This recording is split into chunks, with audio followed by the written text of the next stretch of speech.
I'm back at Chris's. We built this fountainscape about 2 months ago. Look at the birds. It's just so fun. Squirrel! I'm back here to rebuild his very first water feature and turn it into an aquascape ecosystem. I love my job. We are going to build a pondless waterfall. The easiest way to learn something is to teach it. We are rocking and rolling on this pond. We appreciate you guys tuning in. So you've been here, is it 17 years now? About 16 years. And you said in the first week you built this pond, right? Right when I came, I'm like, I want a pond. This has been running and existing for that long. And what are we doing today with this? It's too shallow. It needs a good facelift. This is my grow out pond where I put small koi until they're big enough to go into the big pond. This is where I work with bonsai out here. This is like my fun place, and the fish are just a backdrop. I love them. I love looking at them, and a facelift today. So this is what really got you into the hobby, this one, huh? This was your first pond? This is where it started. Well, there he is. You're still on Ohio time, huh? I'm still in Las Vegas time. Oh, no wonder you're late. got What's back up, to Lou? Vegas. Ready to build a pond just like in the old days? And then we got you guys. How you doing? Pretty good.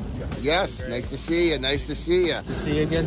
We got an easy job today. All right, so we got our tub right here that's going to be filling up here pretty soon with the water from the pond. The fish are a little stressed out. They know something is going on. So some big fish in there for under a year old, and they grew in this foot deep pond. So, you know, basically he built this thing 16 years ago, and this was the biological filter just returning back through a pipe. This is typically how it is, but we're going to replace this garbage can filter probably right over here with a biofalls. And then there's a lot of debris on the bottom because you can see they're in the middle of a forest out here. So all that debris is going to get caught into a skimmer that we'll probably put in over here, maybe over here. But first thing we do is drain all this water, take the fish, put them over there, pull out all of the rocks, start digging, add the skimmer and the biofalls in the pipe, and we'll be done here by the end of the day, upgrading a homeowner built pond to an aquascape ecosystem pond.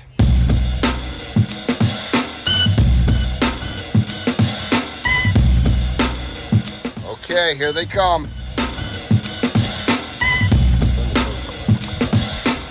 Okay, adding an aquascape air stone with a pump to keep these guys oxygenated. They'll only be in here for probably 8 hours until we put them back in. So what happened? You just moved a plant, and what happened? We pulled like an overgrown plant out, and in the roots, all the cane toads were burrowed in there. Oh my goodness. Those big toads that... Yes, from Australia. Well, actually, they're not from Australia. I think they're from South America, but they're invasive in Australia.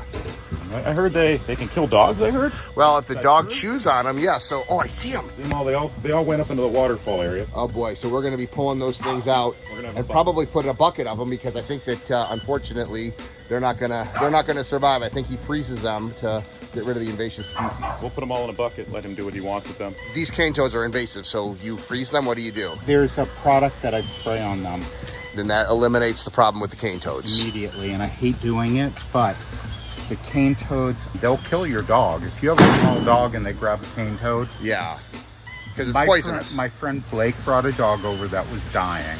He was panic mode. He didn't know what to do. The first thing you need to do is rinse their mouth out real well, and you can give them charcoal. But they are bad news. And so we're going to catch all of the cane toads that are in here, put them in a bucket, and then you'll spray them, and then they'll go to sleep. Correct.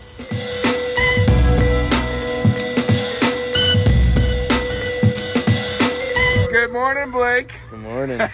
So are these the rocks left over from our build, or what? Some of them, and then Tony bought the rest. From one of the other builds we did, Blake was nice enough to help us out. I said, hey, we need a storage facility for some of these rocks for a few weeks. He said, I still got some leftovers. Bring 'em. Okay, so we are going to hand load these rocks to bring them back to Chris's right now. Blake gets to keep whatever's left over. That's our deal. For all the projects he's always coming up with out here, he'll have some leftover. Around. There you are. Good deal. Man, these rocks are dense. Got two old guys loading rocks. There you are. I'm in a little better shape than Greg. Oh, the fireman, huh? Whoop! The fireman hasn't worked in a year and a half. Talking trash to the pond guy.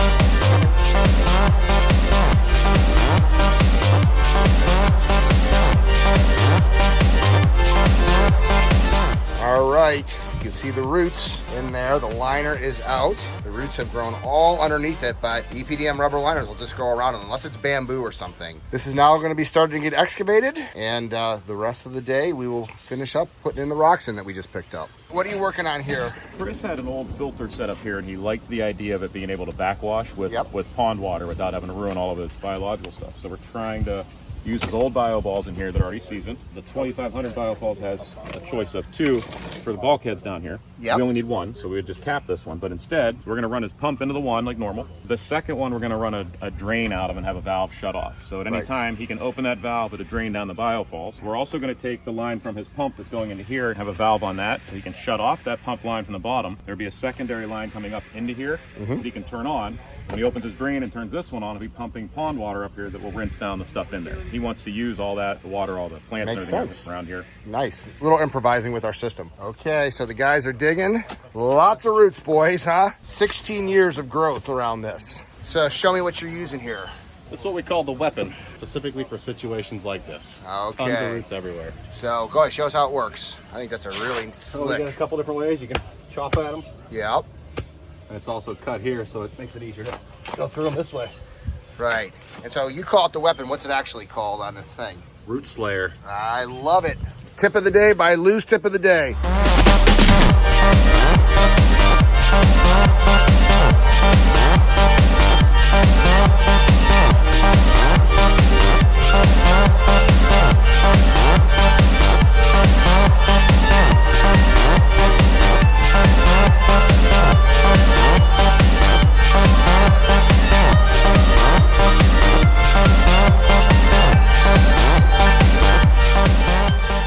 All right, so Aaron, you said, well, we could put the skimmer there, which would be easy to dig, or we can put it right beneath this tree.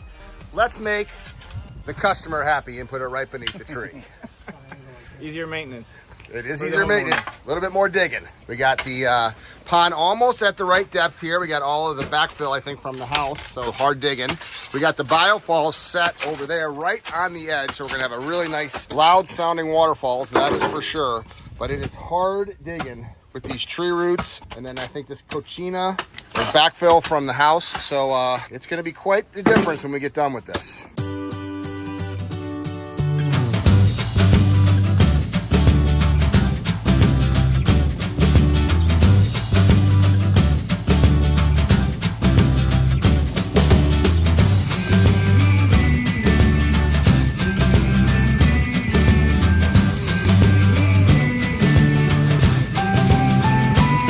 I am helping clean up because I want to get this liner in because I'm really excited to build a waterfalls.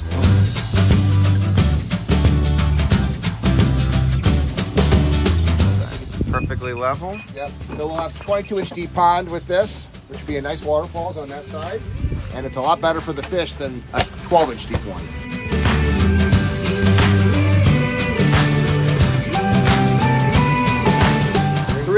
So we haven't gone as fast as we wanted to today, but it was harder digging than we were expecting. Oh yeah, it was. Most of the roots are cut, but this underlayment will help prevent any roots from touching the liner, and then we'll put the rubber liner on.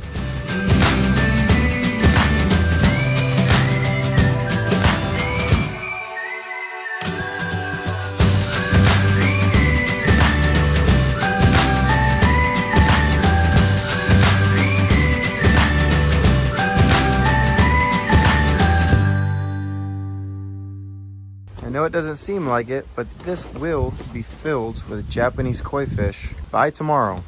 Crazy. Now that the liner is in, let's do it.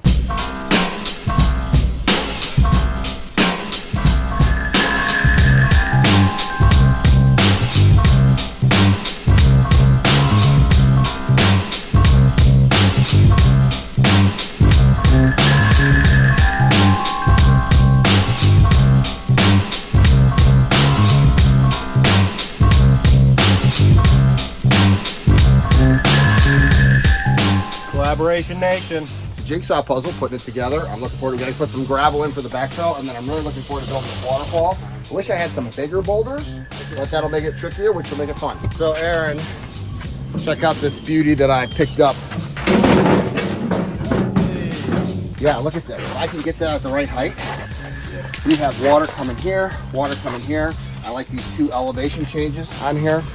So we're gonna let him finish hooking up the biofalls there. All right, so we got to move that rock Put a light right under over there.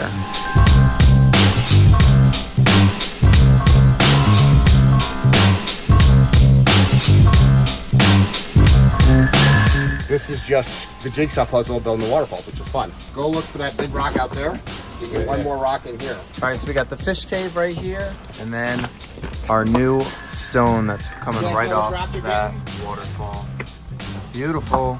All right, so we just need one more rock for right here, and then we're gonna foam and shim it in. The trick is to use as little rocks as possible to build the waterfalls. When you put up all little small rocks, it looks ticky-tacky. A couple of big stones, which you've only got one more big one, and you don't have as many small rocks, it looks more natural. All right, so we are hiding the plastic so it looks natural. This will get foamed in.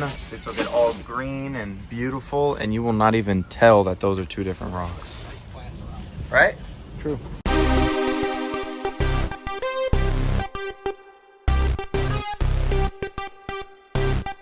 Aaron, who's used to working with Kachina as a Miami contractor, is foam us all in, hide the lip of the biofalls. We're gonna backfill with soil so we can get plants to grow right up over the edge to soften up this rock look. But here's your 2 frame rocks. Here's your center rock. I wish I had a bigger frame rock for over here. This one's really nice, it hides the biofalls. But if we bring the soil in, a plant will hide that edge. All right, pump's going in, about ready to foam the waterfalls over here. I'm very proud of this edging that I've got in here, how it looks from this side. So with this log that kind of breaks up the monotony of the stones, it's not easy to blend 2 completely different types of rock, but we got the old rocks that we pulled out along with the new Kachina that we brought in. I think that looks pretty good. I've been telling the guys all the time on how to not see the joints. And when you can get joints like that, you don't really see it, it blends in together. And then of course the nice edging that we're gonna do up here with some plants. This thing is gonna look pretty darn sweet.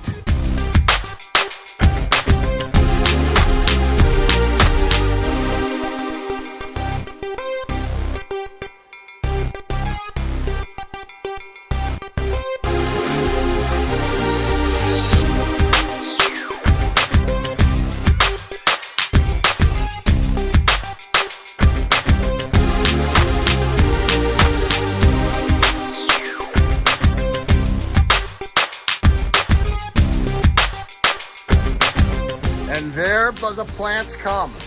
Nice. These are the decorations on the Christmas tree. So Chris, are you happy with it? I mean, I can't say enough good. It looks fantastic. It needs, obviously, a lot of plants. I think the water flow is outrageous. The skimmer, I couldn't be happier with. Because that'll handle all the debris. And the depth is perfect for the fish. I think it's fantastic.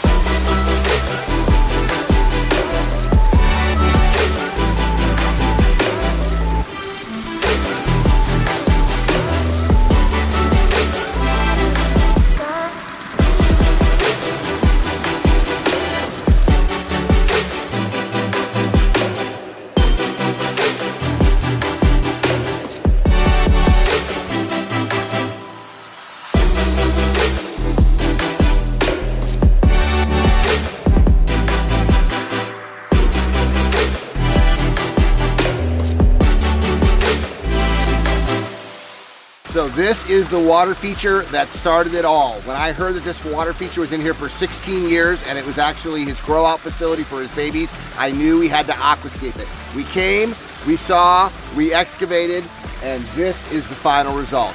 Hey, if you guys like these videos, please like, comment, and subscribe because we want more people living the aquascape lifestyle.